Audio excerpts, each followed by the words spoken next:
In this video, we'll break up the straight note-to-note line of scales, reassemble the scales out of order, and improve our generalized scalability. Breaking up scales into patterns greatly improves our processing power on keyboard instruments. It challenges us to see the larger visual concept of each scale, reveals subtle sticking and motion challenges, and conditions standard patterns used by composers. In terms of our instrument literacy, scale patterns are going to improve our vocabulary, as well as our fluency and our comprehension. The first scale pattern I teach is what I call rocking thirds. So take your mallets and put them over C and E, the spacing of a third. Alternate left, right, and move up the keyboard. C, E, D, F, E, G, F, A, G, B, A, C, B, D, C.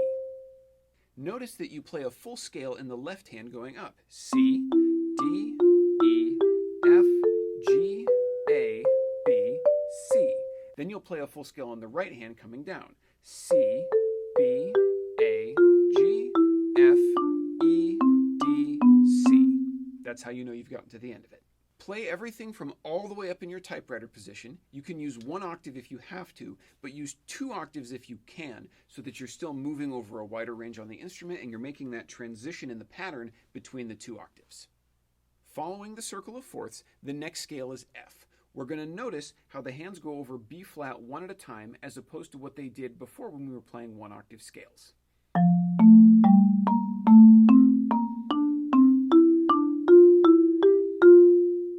You'll notice that this is different than this sort of artificial push-pull that we used when we initially started learning scales.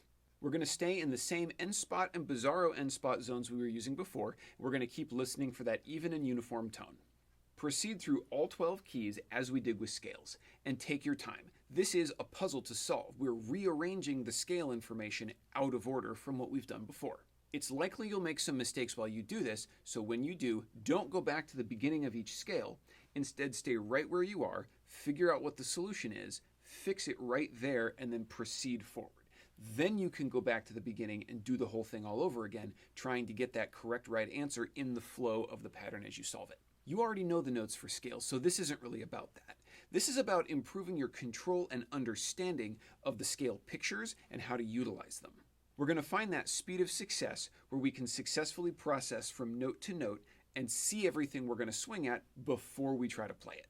Go for 100% accuracy at any speed, and then as your processing improves, allow yourself to go faster, retaining that accuracy. As you practice, remember to keep using your typewriter, and to get really great uniform tone using your bizarro end spots and your end spots. Make sure you're focused on puzzle solving and seeing every solution before you swing at it. And make sure you're going at the speed of success so that all of these things you're working on are actually happening as you go.